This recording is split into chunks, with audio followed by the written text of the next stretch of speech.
Good morning student, today's class. हमने पहले इस चैप्टर के अंदर किया था कंपोनेंट ऑफ फूड कि न्यूट्रिशंस क्या होते हैं। सबसे पहले हमने ये किया था कि न्यूट्रिशंस क्या होते हैं। तो न्यूट्रिशंस हम किसको बोलते हैं? फूड के अंदर कुछ यूज़फुल सब्सटेंसेस होते हैं, उनको हम क्या बोलते हैं? न्यूट्रिशंस बोलते हैं। तो जो न्यूट्रिशंस के टाइप है वो कितने टाइप के होते हैं? 5 type. Carbohydrates, fats, protein, vitamin, minerals. तो हमने कार्बोहाइड्रेट्स कर लिया था और इसके बाद फैट्स किया हमने। फैट के बाद हमने थर्ड किया था प्रोटीन और फिर हमने किया था विटामिन्स। आज हम करेंगे मिनरल्स। तो मिनरल्स क्या होते हैं? Like vitamins, minerals are also required by the body in very small quantity but are essential for the proper functioning of the body. Food atom containing minerals are called protective food. जिस food के अंदर minerals present होते हैं उनको हम क्या बोलते हैं? प्रोटेक्टिव फूड बोलते हैं। ठीक है, तो जो मिनरल्स होते हैं वो क्या होते हैं? ये क्या करते हैं? हमारी बॉडी को इनकी रिक्वायरमेंट होती है स्मॉल क्वांटिटी में और ये हमारी बॉडी का जो प्रॉपर फंक्शनिंग है उसके काम आता है। प्रॉपर फंक्शनिंग का मतलब क्या होता है कि जैसे हमारी बॉडी मूव करती है, काम करती है, हम देखते हैं, सुनते हैं, है ना? तो ये क्या कर रही है? हमारी बॉडी प्रॉपर फंक्शन कर रही है। तो इसके लिए हमें क्या चाहिए? मिनरल्स चाहिए होता है। ओके, तो कुछ मिनरल्स के एग्जांपल है यहाँ पे, जैसे आयरन हो गया, कैल्शियम हो गया, फास्फोरस हो गया और आयोडीन हो गया। तो जो आयरन है वो हमें कहाँ से मिलता है? सोर्सेस का मतलब क्या होता है कि जो मिनरल्स हैं वो हमें कहाँ से मिलते हैं।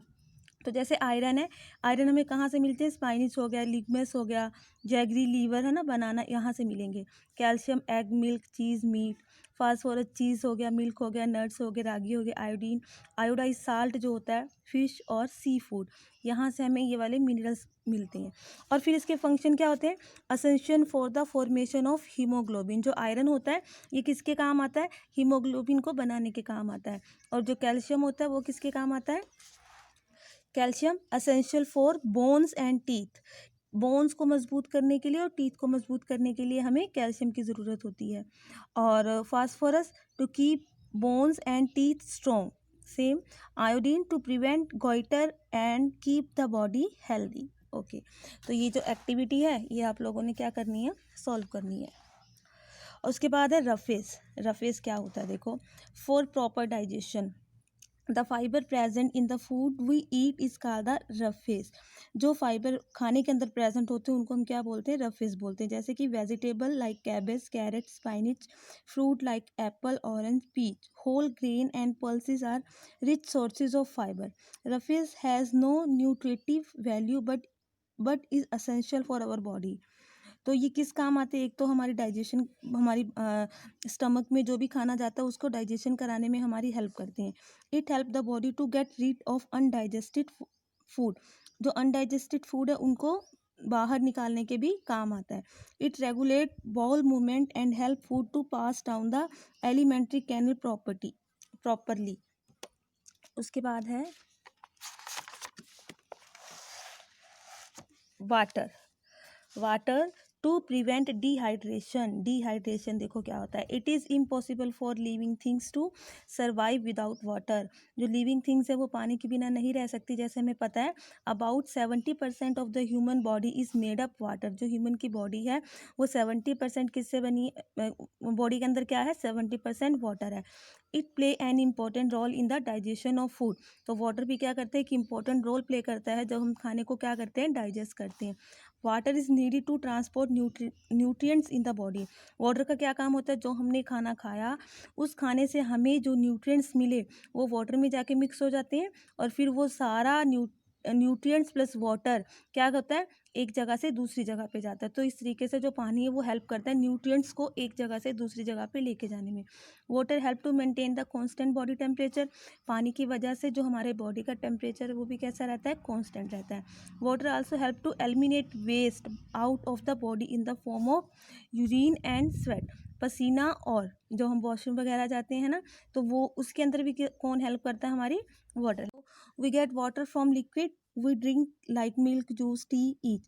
ओनली जो हम पानी पीते हैं उससे तो पानी हम बॉडी में जाता ही है, लेकिन कुछ ऐसी लिक्विड चीज़ें हम पीते हैं जिससे हमें पानी और मिलता है, जैसे कि हम बोलते हैं मिल्क हो गया, जूस हो गया, टी हो गया। And vegetable that we eat also contain water, जो हम फ्रूट्स वेजिटेबल्स खाते हैं उसके अंदर भी क्या होता है, वाटर होता है।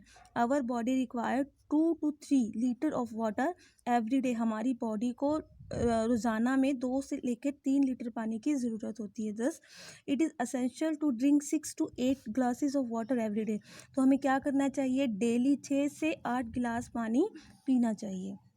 तो ये कुछ क्वेश्चन है। What is the roughage, give for example of fibre, right one function of the roughage, give one importance of drinking water, ये आप लोग सॉल्व करोगे। ओके, नेक्स्ट हमारे पास है eat healthy stay healthy. To stay healthy it is very important to eat healthy food. We can eat healthy by taking care of certain things, हम अच्छा खाना खाएंगे तभी हमारी जो बॉडी है वो हेल्दी रह पाएगी, ठीक है। तो ईट हेल्दी का मतलब क्या है, बैलेंस डाइट। अब बैलेंस डाइट क्या होता है, देखो ऐसा खाना जिसके अंदर प्रोटीन्स भी हो, विटामिन भी हो, है ना, उन सबको हम क्या बोलते हैं, बैलेंस डाइट बोलते हैं। The food item that we eat during the day are combinedly called diet, जो सारा दिन हम खाना खाते हैं उसको हम क्या बोलते हैं, डाइट बोलते हैं। To grow well and stay healthy it is essential to eat food items from all major food group in adequate quantity. A diet that contain all the nutrients, water and roughage in proper proportion is called balanced diet. ऐसा खाना जिसके अंदर nutritions भी हो, water भी हो, roughage भी हो और प्रॉपर प्रोपोर्शन में हो, कितनी कितनी क्वांटिटी में चाहिए, उस डाइट को हम क्या बोलते हैं, बैलेंस डाइट बोलते हैं। 4 food group are taken into consideration when we talk about a balance diet, there are show in the table. तो ये 4 टाइप के कौन कौन से हो गया, एक तो हो गया जैसे मिल्क हो गया, तो milk and milk product like cheese and curd, main nutrients इसके अंदर क्या होता है, एक तो फैट होता है, protein, minerals, carbohydrate and water.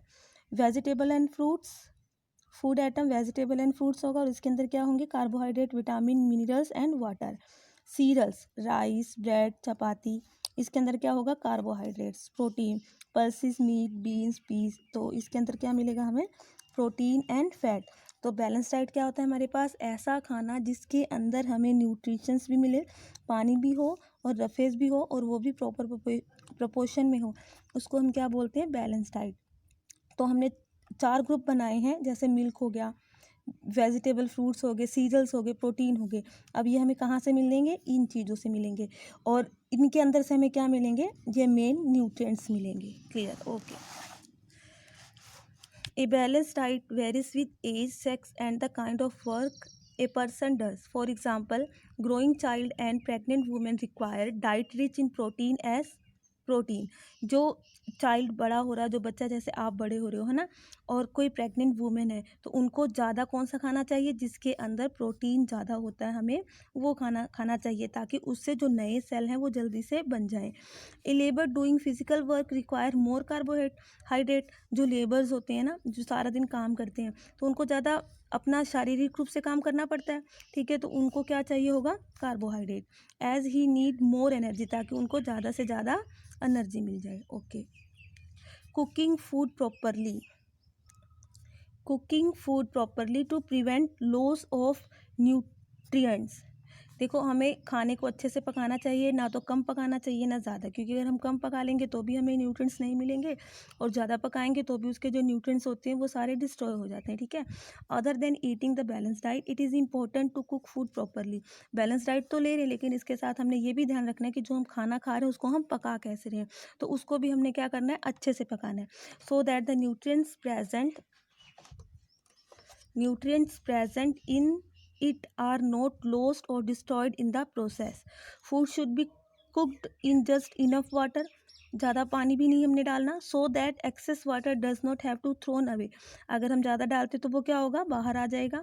As it contain vitamins and minerals, food should not be heated repeatedly, बार बार उसको गर्म नहीं करेंगे। As the nutrients in it get destroyed by too much heating, ज़्यादा गर्म करने से जो उसके न्यूट्रिएंट्स है वो क्या होते हैं, ख़त्म हो जाते हैं। Vegetable and fruit should not be washed after peeling their skin और cutting them because the nutrients will be washed away, अगर छिला हुआ सब्जी है या फ्रूट्स हैं उनको छीलने के बाद हम क्या करते हैं, वॉश करते हैं, तो भी उनके जो न्यूट्रिएंट्स हैं वो क्या होते हैं, बह जाते हैं पानी के साथ। क्लियर। नेक्स्ट है over eating leads to obesity. Obesity का मतलब होता है मोटापा। अगर हम ओवर ईटिंग करते हैं, ओवर ईटिंग का मतलब ज़्यादा खाना खाते हैं, तो क्या हो जाएगा, obesity. Some people tend to over eat delicacies food item like ice cream, burger, etc. Excessive intake of food containing fat and especially junk food lead to the condition called obesity. Obesity is the condition of the body in which the person gains a lot of weight, यानी उसका wait बहुत बढ़ जाएगा। अगर हम बहुत ज़्यादा खाना खाते हैं, ओवर ईटिंग करते हैं, तो उससे क्या होती है, ओबेसिटी, यानी कि मोटापा हो जाता है। An obese person become lazy and inactive, यानी कि वो आलसी हो जाएगा, काम नहीं करेगा। And can suffer from heart related problem, और उसको हार्ट से रिलेटेड क्या हो जाएंगी, बीमारी। So always say no to junk food, हमें जंक फूड नहीं खाना चाहिए। Eat a balance diet and exercise regularly to remain healthy. Healthy रहने के लिए हमें हमेशा under nutrition and malnutrition. Undernutrition is the condition that result due to the lower intake of food than the amount required by the body. अगर हम क्या करते हैं, जितना खाना हमारी बॉडी को चाहिए, हम उतना खाना ना खा के उससे क्या करते हैं, कम खाना लेते हैं, तो उसको हम बोलते हैं under nutrition. Nutrition in the diet result in the condition का